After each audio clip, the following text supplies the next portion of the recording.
without further ado, let me introduce to you the one, the only Dungeon Master and streamer and community friend, Dreadlord from Untold Odysseys. Tell me, how are you doing, my friend? I'm doing all right. How you doing? Good. It has been a fantastic week so far. I got to enjoy the spooky season in part, in helping somebody set up a haunted house, of which they are going to open later this month. So already getting into the season. So to start off with,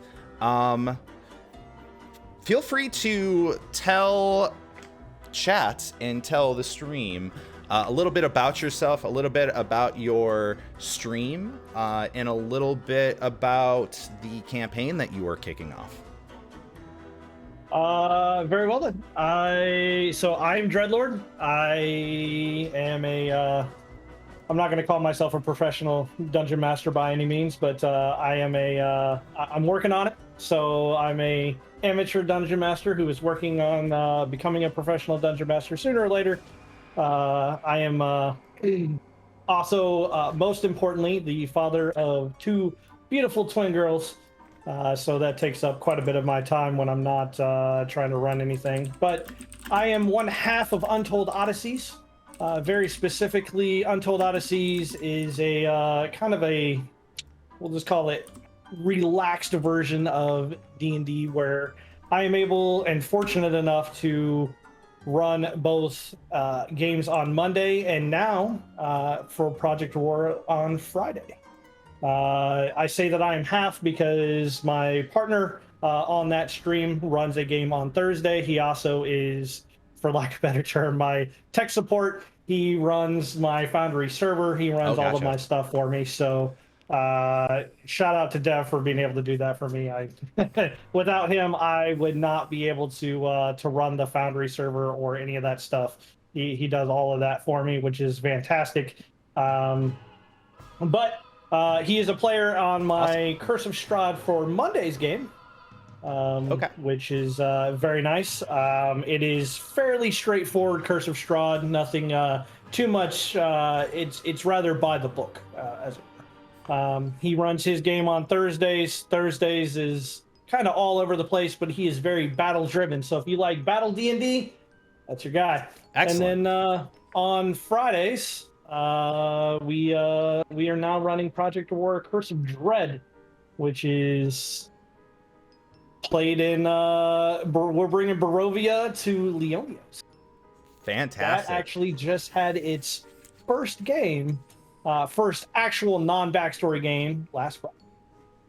Awesome. And a fantastic start of the game, and a lot of fantastic character backstory sessions that have happened just before that. And oh, by the way, and I understand that the humility of saying that you're not a professional dungeon master. If we're saying professional in terms of like moolah, but in terms of the amount of preparation, the amount of presentation, and in some ways the production value that you've dedicated into this, I would say you are definitely an upper echelon D&D in my book, friends. So, appreciate it. No need to. I am very good at stealing little bits off the internet here or there and putting them all together. Of that, I am very good. Awesome. I appreciate it. Absolutely, and that's the honest to God truth. And so for everybody, everybody watching, I have posted in chat the link to Untold Odysseys, the Twitch channel. If you haven't already, or maybe it's a brand new channel you've never seen before, or you just haven't gotten around to it. In either case, please, right now, right this second, click on that link, check out the channel, hit the follow button. And remember, following is free. It doesn't cost you anything. It's just a button click away. And so tonight we're going to be talking a little bit about Curse of Dread. And we're going to also be talking about, the undead, how undead are represented in D&D. We're going to be maybe, chatting a little bit anecdote-wise. I'm going to be asking you just some general questions about some of your favorite memories that have included undead. But I think the first best question, as we are talking about Curse of Dread, how would you describe the campaign Curse of Dread without, we've been talking a lot. We have been sort of like, putting the pieces in place, and I know some secret lore of which. Ooh, there's some cool stuff happening in this campaign, and I'm very excited to see how it goes. But without spoiling anything, could you sort of, in your own words, describe what Curse of Dread is as a campaign? So, a Curse of Dread, without spoiling anything for anybody, is a much darker take than the rest of Project Aurora. I do not shy away from many of the horror aspects, both in popular culture and those of 30, 40 years ago, right? So I take a lot of things from movies, animes, be what it will. I take a lot of inspiration from that, but I am definitely playing up the horror aspects. Awesome. I think some of my players may have originally thought that this was going to be Castlevania from Netflix, and it turned into a little bit more. A little bit more of this. it's a lot more gritty. It's a lot more gritty. In fact, actually, shout out to you. The Tales of there when we wrapped up Tales of Silesia inside of things. Mm-hmm. I won't give too much away for that. They can go watch the vid if they want to know more. Just saying. I mean, that was a really fun session. I'll say that, and it was fantastic to play guest NPC during that session. And also, I want to make the comment that when you say less Castlevania, more horror aspect, there was at least one moment in that session that I was sort of like, it gave me chills. Yep. And that's, so the chilling, stuff down the spine, that feely, that's the kind of horror we're talking about. And some, we were fortunate enough to have a guest player who I had planned on. I told him what I had planned originally, and I was going to describe it, but he was able to take it and run with it, and it was good. So I loved it. Now expect a lot more of that to come. And of course, it's been great that in those, in that same session we had, we had one other person stand in as a guest NPC in a very key moment, right when the climax of that creepy, chilling scene happened, which I thought encapsulated the entire thing. And she was fantastic at it was short, but it was exactly the kind of added it was right on effect point when it needed to be there. Exactly. And in which case, being exposed to those pre-sessions, this Curse of Dread campaign, I know for a fact it's going to have a lot of those moments, and it is going to be an entertaining and compelling watch, edge of your seat kind of content. So there will be a few questionable, for lack of a better term, decisions to be made. Not everything is going to be black and white. It's what are you willing to give up to reach your goals, or are you going to stay true to yourself and maybe not reach them at all? So there's some mind games to be played. There's some horror to be seen, both body and mind horror. Mm-hmm. But we'll see. And I know our players are very much they're not aware of the content, but they're aware of the level of horror that they're about to go into. here. So it was one of the session 0 items that we definitely had to play or had to talk about. I had to ask where the triggers were and where I'm not allowed to touch while still staying within Project Aurora boundaries. So, and I'm gonna walk that line. Absolutely. I mean, it's a perfect example why session 0 is extremely important for, you know, running a D&D game amongst a group of people from a bunch of different, you know, backgrounds and experiences. And so moving forward from Curse of Dread, it is, of course, you know, bringing Barovia into the Auroraverse. And if we know, and you know, from what we know of Barovia, it is a place filled with the horrific, with the spooky, with the undead. And one thing that I wanted to kind of kick off on that topic in particular was sort of talking about, you know, for instance, because you've been running D&D for quite a while, and you've had plenty of exposure to the different options for monsters and mobs in D&D. You probably have a couple preferences in terms of the particular undead class of monster, of which ones that you enjoy the most. And so my question for you will be, what are your favorite undead creatures within Dungeons and Dragons? It does not need to be like published book stuff. It could be like some homebrew stuff. Whichever case. So I'll be honest, most people, you know, they'll jump to the higher level undead things, right? You got your vampires, the Death Tyrant, right? Which is, if you're not familiar with what a Death Tyrant is, it's a beholder who it's basically an undead beholder. It's extremely nice. You know, people will jump to liches and Draco liches and Death Knights and things like that. But my personal all-time favorite experience was just a regular ghost. Because what you're able to do with ghosts, not every encounter with one of those things has to be a combat encounter, right? You can use them to kind of to scare your people a little bit, right?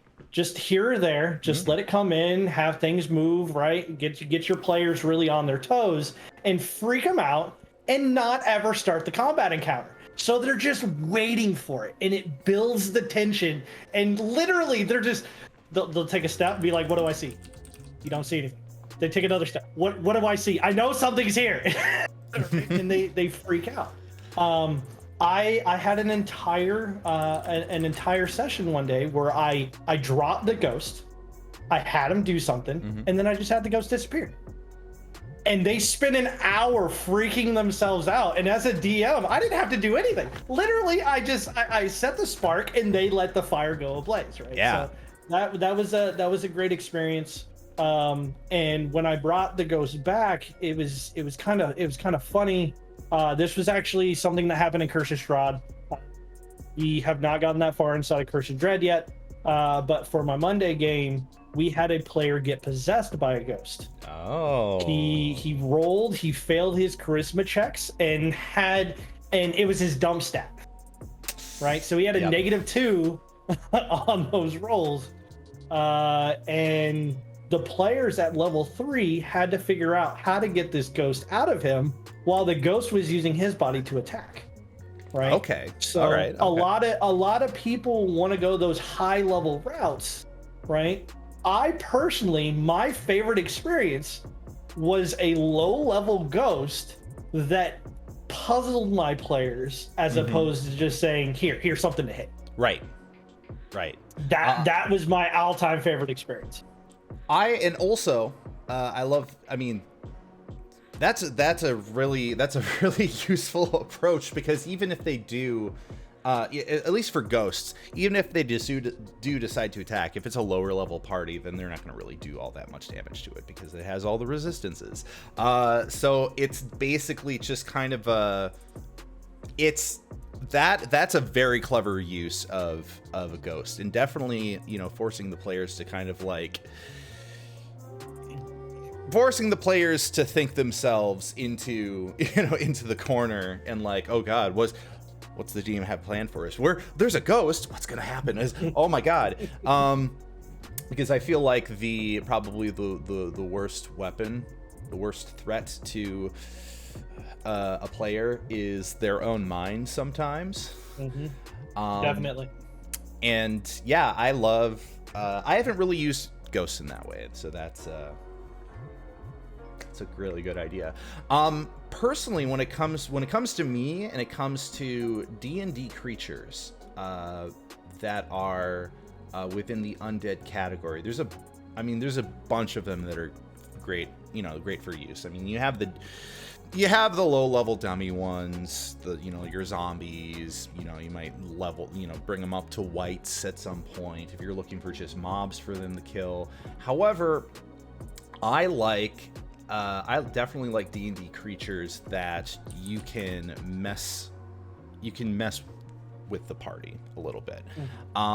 In the same way that you used Ghost, utilizing vampires have been very fun and very interesting because in more of a homebrew fashion, you know, trying to add on the features onto a vampire that's depicted in all of the different movies of them, like climbing up walls and changing into different shapes. These are things that are based to their these things are based to their stat block, but there are a couple other things that are sort of left out of the stat block that I've thrown into the past, and just becoming that like creature that the party knows they have to kill, and so they fight off against it. However, it is absolutely using its environment. It is, you know, getting away from the party. It's diving in the close quarters, trying to bait people so that can grab them and start sucking their blood. You can get really micro with it. A mindless creature just hitting and being hit. It's playing smart. Yes, exactly. And I love creatures that can play smart, and especially the fact that, you know, we're talking about an undead creature, specifically a vampire, having the ability to charm, having the ability to, you know, drain its targets. The risk of a target becoming a vampire spawn if things go a particular duration. But aside from vampires, I would say one of my favorite undead creatures is what's referred to as the Bodak. Are you familiar with the Bodak? I'm not familiar with. Maybe. No, So, I don't think I am.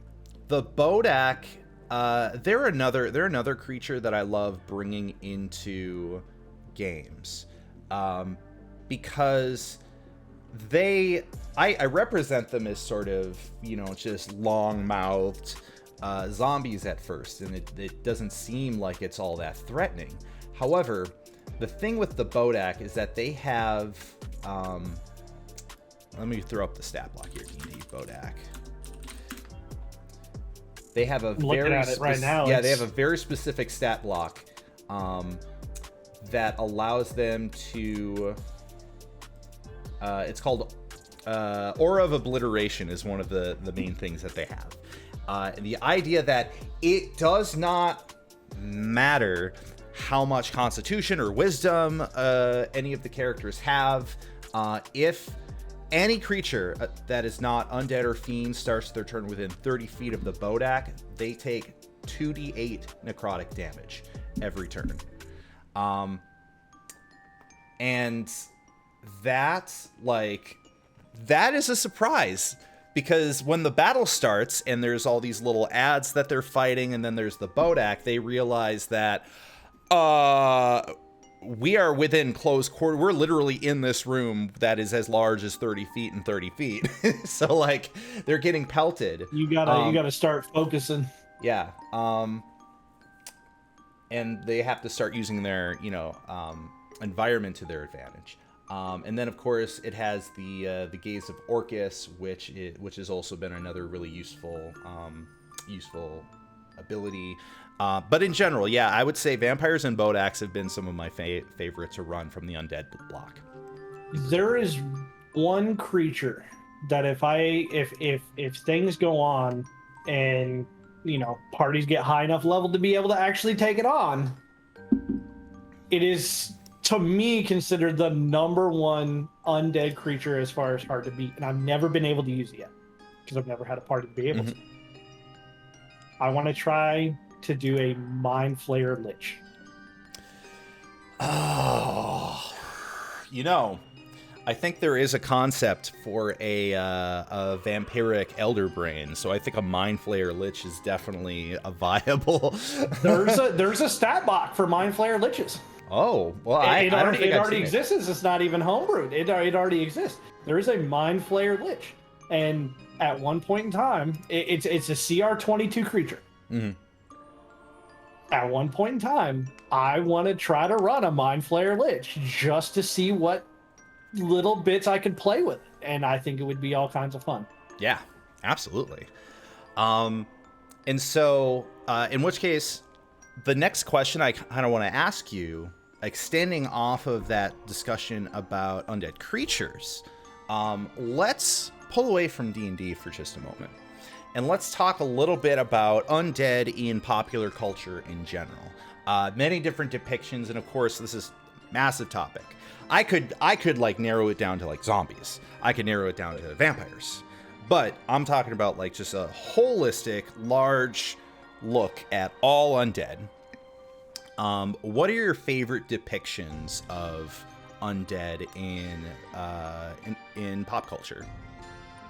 So the #1 for me, and I'm going to show my age here a little bit. The #1 for me is Evil Dead. It's the comedic approach along with all the undead features that they used, right? Mm-hmm. And it's the tropes. It's making fun of it, sure, right? Mm-hmm. And I love it. It's if I have to choose just one, it's the. So I have to ask you. Let's go a little deeper. Let's go deeper, because there are at least from the original movies. There's 3 movies that I'm aware of. It's Evil Dead 1, Evil Dead 2, and Army of Darkness. When you say depiction of undead, I mean they're all great, but is there a specific one that you like the most in terms of the depiction of undead? I mean, again, it's the same thing, but it's. Yeah. You can definitely tell there's a mood change between the first Evil Dead and the second Evil Dead. Because I know, like, the first Evil Dead was very... actually wasn't much of a parody. It was actually kind of a very... like a kind of a very scary cult classic. And then the second one was sort of like a spoof on the same thing that was absolutely, like, hilarious. And then for the movies, to be honest with you, it's the first one and the reading of the Necronomicon. Necronomicon really got me into a lot of things. I was a weird child growing up. Let's just put it that way. I was a weird child. I think a lot of us were weird children growing up. I'm talking to you, by the way. You watching. We're all normies here. It's fine. I think the reading of the Necronomicon and their depiction of it, actually, little fun fact, if you happen to watch one of the backstories, the Necronomicon pages actually show up. They were from the Evil Dead movie. Ooh. So, 100%. I didn't catch that. It's 100%. I roped it into the game, and I changed the meaning of some of the verb or some of the wordage in it, right? Mm-hmm. But the actual pages that I showed on screen were from the Necronomicon of the Evil Dead because I love that movie so much. Yeah. And the TV show. I watched the TV show when it came out as well. It's not as great as the movies were, but you know what? It's still that cult classic, bro. You gotta support it. I watched the first handful of episodes from the TV show. I enjoyed it, but it is like after so many decades, it's like it's a spoof of a spoof of a spoof, you know. Yeah. Yeah, absolutely. And I remember the very first time I saw the first Evil Dead, the practical effects that they use for the zombies and stuff, even like years later, it was sort of like, it was sort of creeped me out. A lot of great practical effects for that time, and especially as a cult classic at the time it came out. So I had to look for myself. The original Evil Dead came out in 1981. Right. Yeah. That was a number of years ago. And apparently 2023 they're coming out with Evil Dead Rise. So is that wait. Oh, I mean, I don't know if Bruce Campbell's going to be, I mean, Bruce Campbell's got to be in that one. He's got to show up as a cameo. He showed up in the cameo of all of the original, but he is not Spider-Man showing movies. up as the cast. So I think it is kind of the remake from the original Evil Dead. We'll see. But apparently it is coming back out. Yeah. I'm that's going to be exciting to watch for sure. So like some of my favorite depictions of undead, and I think I'm split here because it kind of depends upon the kind of undead. If I'm talking zombies, I would say like 28 Days Later and 28 Weeks Later. Like I love those. I love that 2 movie The series. quick. Yeah, because like that yeah. was the first movie that came out with the quick zombies, and like, okay, you want to go, Romero's, Dawn of the Dead, yeah, like zombies in general, creepy concept, the dead coming back and eating you, but everybody was sort of on the same page when they kind of figured, well, okay, I could run away from this. It's like, I can stay on my feet. Not in 28 Days and 28 Weeks Later. That was that was one of the first real depictions of like the biological pathogen, making you completely feral as a zombie, and you're like booking it, and it's like high tension, run for your life. You get bit once, in seconds you're going to be a zombie, right? Yep. And that, that really like freaked me out when I watched it. And when I say freaked me out, I wasn't like cowering in the corner, but I was just like popcorn, Yeah. Another. It's fun to be a little freaked out. It is fun to be a little freaked out. If we're talking like vampires, honestly, I have a little bit of a weakness for the Underworld movies, and a lot for the Underworld movies, for the Blade trilogy, and for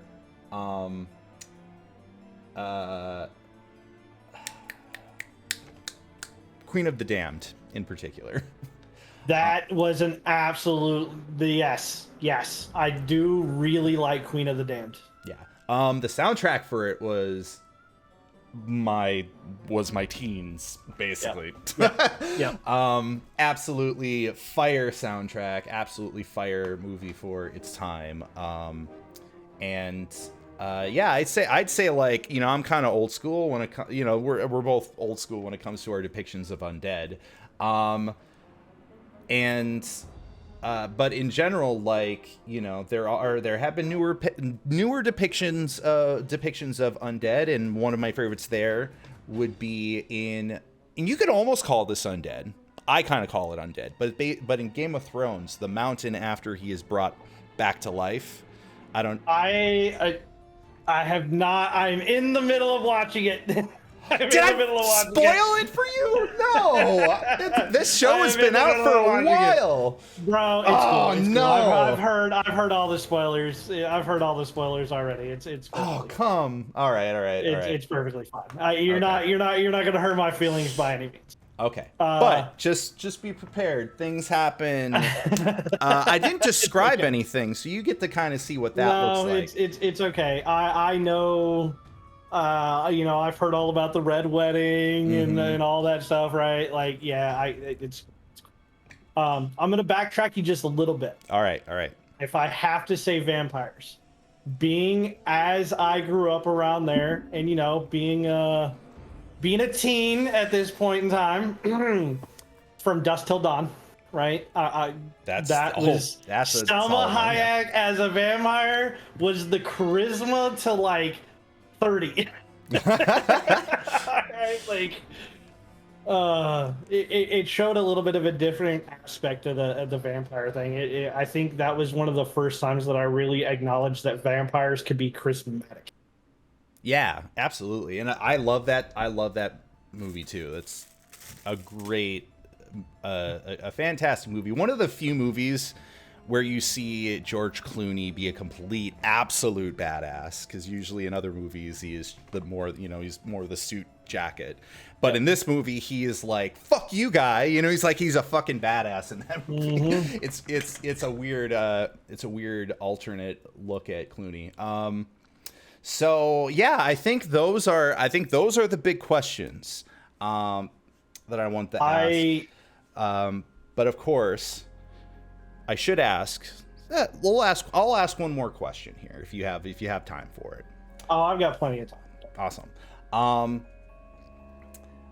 And of course, Stream Raiders is on hold. I will get to that in just a moment, my friends.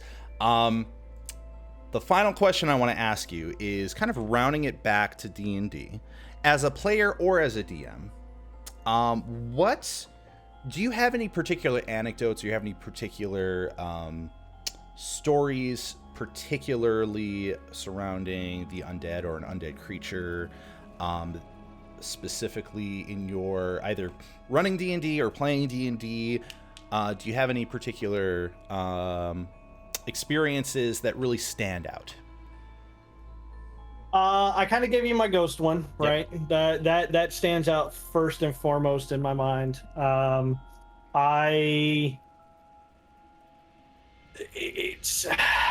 So I'm using Strahd a lot. He makes multiple appearances all the time. Right. He is meant to be kind of nonchalant about things. He's very open. He's very there. He doesn't care, right? Mm-hmm. There's always, I think a lot of people choose to play undead as, they show up, they're evil, all they want is brains, they want blood, they want to be able to do this, right? I think it's very, if you're playing it too straightforward, you may miss a mark, right? It's a missed opportunity to play with your players. Right. If we're talking about for D&D. Remember, undead does not necessarily mean evil, but B, and more importantly, doesn't necessarily mean that anybody has to know that they're actually undead. Right. And that actually brings up a great experience that I had. Actually, it was the very first time I've ever played D&D, my very first D&D game. I was playing a sorcerer who kind of specialized in fire magic. And I was with a group of people, and they were out trying to, it was the basic low level stuff. Trying to conquer a group of bandits that had a habit of raiding a town nearby, and we ended up clearing out a bunch of the bandits. We got to the bandit leader, and we confronted him, and basically tried to get him to comply, but he absolutely refused, and he wouldn't stop kicking shins and running around and throwing dirt in our face and stuff like that.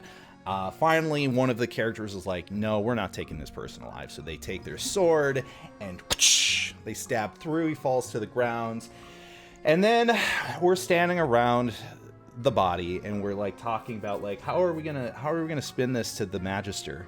All of a sudden, eyes pop open, and starts jumping up and starts grappling on top of somebody and starts eating their ear. It's like you have no idea. Nobody even thought that you know, it was a it was an undead bandit captain, but like it was quite an interesting thing, because even after they were doing that, it didn't occur to the party that they were undead for a number of rounds until somebody had the idea of like, wait, take a dagger and stab him through the eye. And so they did, and they're like, he's Doesn't care. Yep. yeah, so definitely a huge thing is like a lot of people who see undead as like damage sponges, like, oh, there's just the fodder. No, you can use undead in very clever and unfair ways as a DM. Oh yeah, there is so much there. We were talking before stream, and I don't know if you want me to bring it up or not. Very sure. specifically, the Thing, right? The Thing. I know the Thing is supposed to be not necessarily undead, right? But it would. They're in Alaska, right?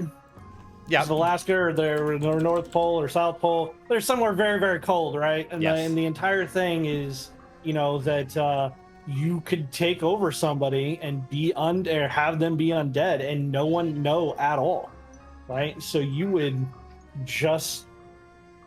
could continue to keep playing, right? And no one be the wiser, and literally, you know, tell one of your players on the side, you have to do X, Y, Z. You are undead. Do not let your other players know. Right? Like, it's a very Among Us kind of setting too, and that seems like it would be a really fun game to run, where, you know, they don't know that you are the Thing or that you are undead.